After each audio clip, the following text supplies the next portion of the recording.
Qué bueno podía salir del malvado faraón de Egipto. Veamos. Enut-Mira, o más conocida como Enut-Mire, que significa la señora es como Ra. Fue una princesa del antiguo Egipto. Se dice que hija del rey Seti I y de su gran esposa real, Tuya, que vivió durante las primeras décadas de la dinastía 19 que en ese entonces gobernaba Egipto.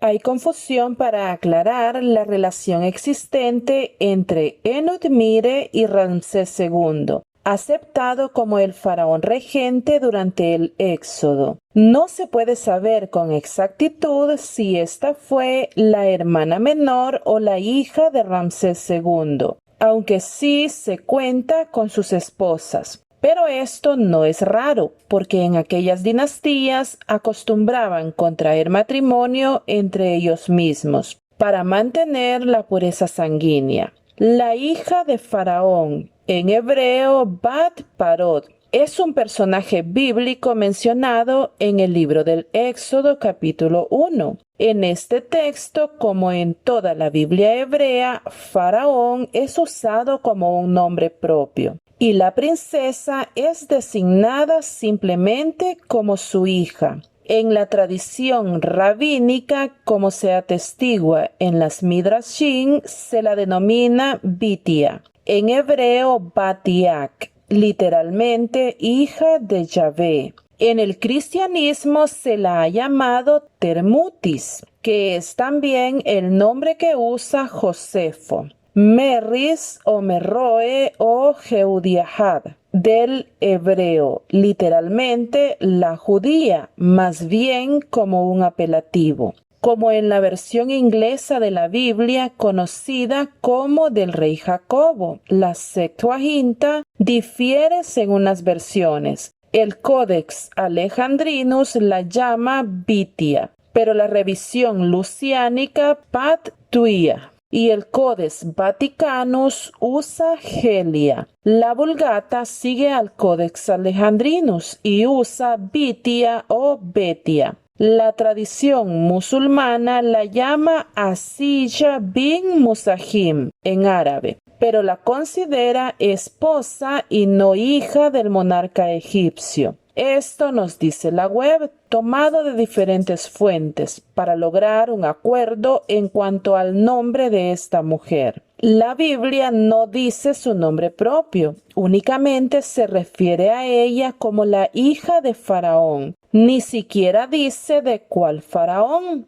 Debemos entender del faraón regente durante la vida de Moisés. En algunos lugares se le encuentra como Termutis, pero esta más bien era una diosa cobra de la alimentación, la fertilidad y la cosecha, y guardiana del faraón.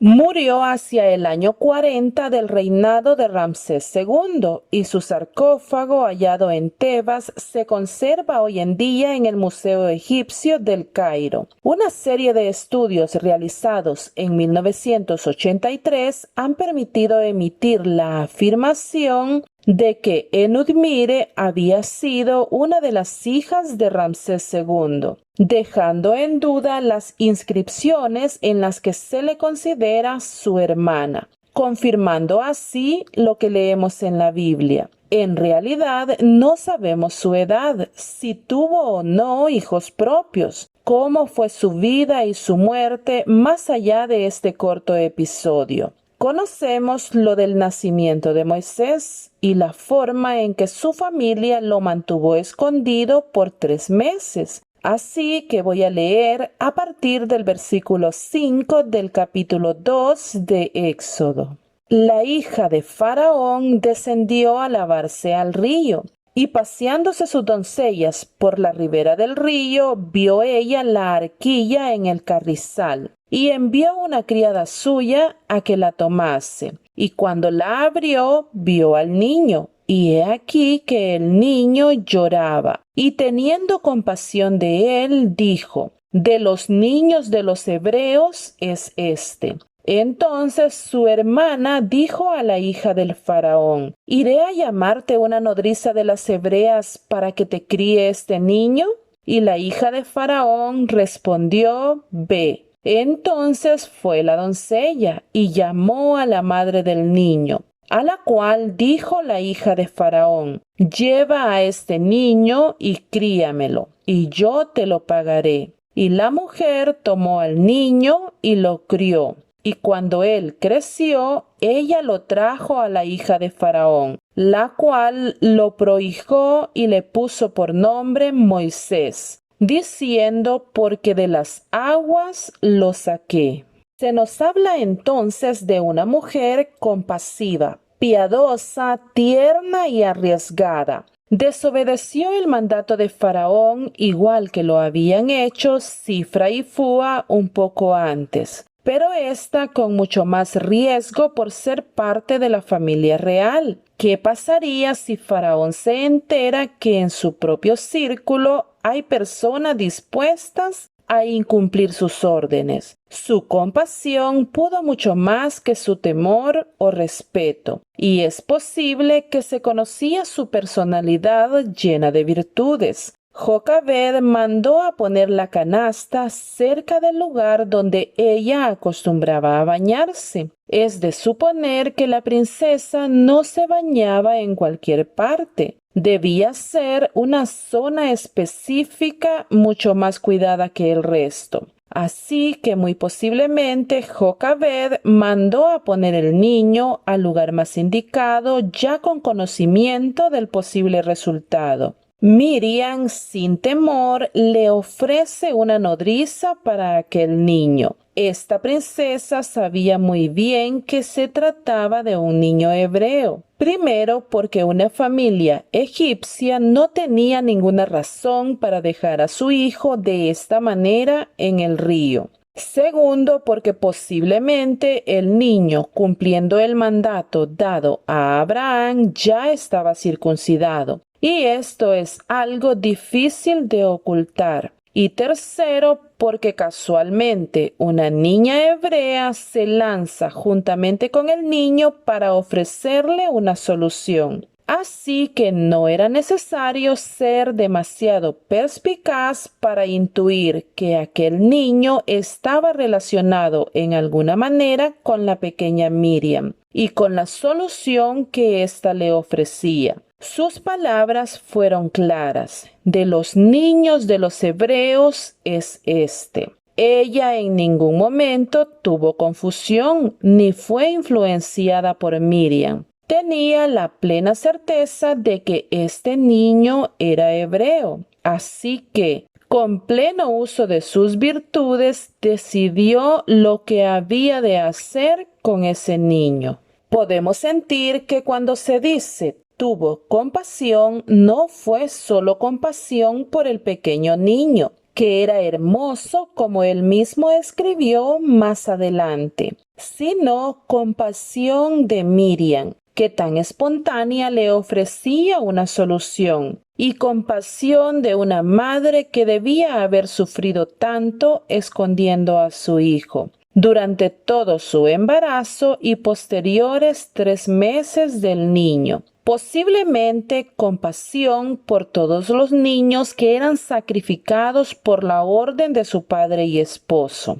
En ese niño pudo haber visto a todos aquellos niños. La princesa decidió hacerse cargo de aquel bebé, porque si simplemente lo devolvía a su familia, ésta debía seguirlo escondiendo. Pero no tuvo solamente un momento de compasión. Ella se comprometió con aquel hermoso bebé y lo adoptó legalmente como hijo suyo, haciéndose responsable de su sostenimiento económico y su posterior educación, que fue de primer nivel como un miembro de la familia real. En alguna ocasión escuché que esto era costumbre en aquella mujer, que tenía escuelas en las que se enseñaba a los niños de sus alrededores, y todos aquellos niños le decían mamá, pero no hay registro de que aquella acción no haya sido única y extraordinaria en ella. Esos cuentos pueden ser resultado de querer hacer ver que Moisés se salvó como muchos otros lo habían hecho. Más bien parece que este acontecimiento fue trascendental para ella y para la familia de Moisés. Es natural preguntarnos si Faraón sabía de la existencia de este niño. ¿Cómo explicó ella su posterior presencia en las escuelas reales y en las reuniones familiares? No lo sé. Pero sí es cierto que Moisés recibió la educación y los modos egipcios de tal modo que cuando ayudó a Séfora en el pozo, ésta dice: un joven egipcio nos defendió. Esto es señal clara de que él se veía, hablaba y actuaba como un egipcio. Así que la princesa no lo mantuvo escondido y alejado de su familia. Esta mujer es tan trascendental para la historia de los israelitas que hay que hacer notorio que fue ella quien nombró al pequeño Moisés. Porque de las aguas lo saqué, dice. La versión bíblica dice que deriva del verbo salvar, leoshia, salvado de las aguas. La otra versión dice que es de origen egipcio, de Moshe, hijo o niño, ya que la princesa no hablaba el idioma de los hebreos. Y es que es tan notorio hacer ver que ni los padres naturales del niño, ni Dios mismo, intentó cambiar el nombre de éste. Dios cambió muchos nombres a lo largo de la Biblia, pero a Moisés se le conoce con el mismo nombre, antes, durante y después de su encuentro con Dios. Así que podemos entender que Enut-Mira puso a aquel niño el nombre adecuado desde el momento en que lo vio. Jehová Dios respaldó aquella acción dejándole ser conocido a través de la historia como Moisés, el niño que la princesa egipcia sacó de las aguas.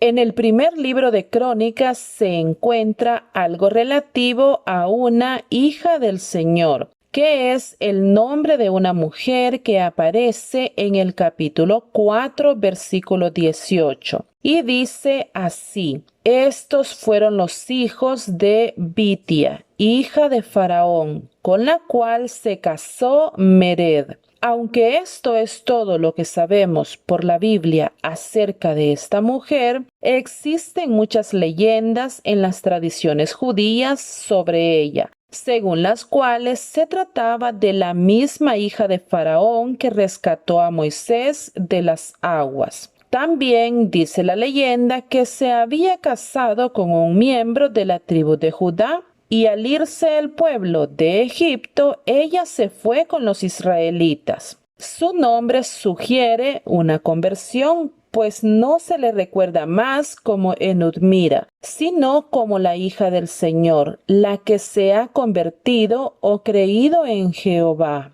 Pero de esto ser así, y asumiendo que esta Bitia es la misma Enut-Mira, entonces el estudio del que les hablé al principio, en que se dice que su sarcófago hallado en Tebas se conserva hoy en el Museo Egipcio del Cairo, queda como falso, ya que ella debió morir en el desierto junto con los del pueblo judío. Así que este dato no puede darse por acertado a ojos cerrados, aunque los eruditos aseguran que Jehová dijo a Enut-Mira: Moisés no era tu hijo, pero tú lo llamaste hijo tuyo. Igual tú no eras mi hija, pero yo te llamo hija mía por tu bondad. Y así ella siguió su vida como una israelita convertida. Hechos 7, 20 al 22 dice que en aquel mismo tiempo nació Moisés y fue agradable a Dios y fue criado 3 meses en casa de sus padres. Pero siendo expuesto a la muerte, la hija de Faraón le recogió y le crió como a hijo suyo.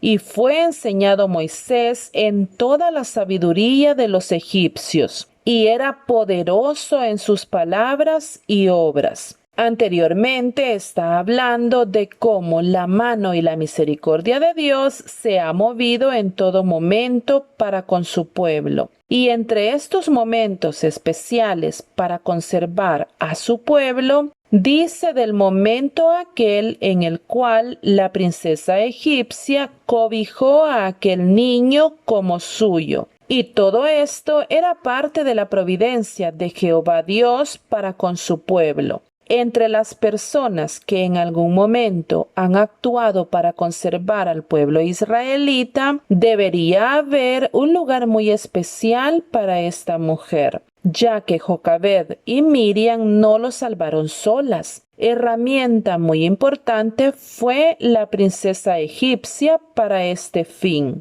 Aún se escriben leyendas en la actualidad, presentando a esta mujer en las pantallas de televisión como una abnegada y amorosa madre para Moisés, quien según estos fue su único hijo, lo cual también dejaría fuera el asegurar que Bitia, la mujer mencionada en Crónicas, no es la misma princesa que salvó a Moisés de las aguas, ya que aquella tuvo más hijos, que allí mismo se mencionan. Así que Bitia pudo haber sido otra mujer noble de Egipto que decidió ir con los israelitas como lo hicieron muchos de ellos durante el Éxodo. La verdad es que no hay manera de desenterrar cada una de sus cualidades, pues Moisés, al igual que lo hizo con los demás miembros de su familia, nos dio muy pocos detalles de esta su madre adoptiva.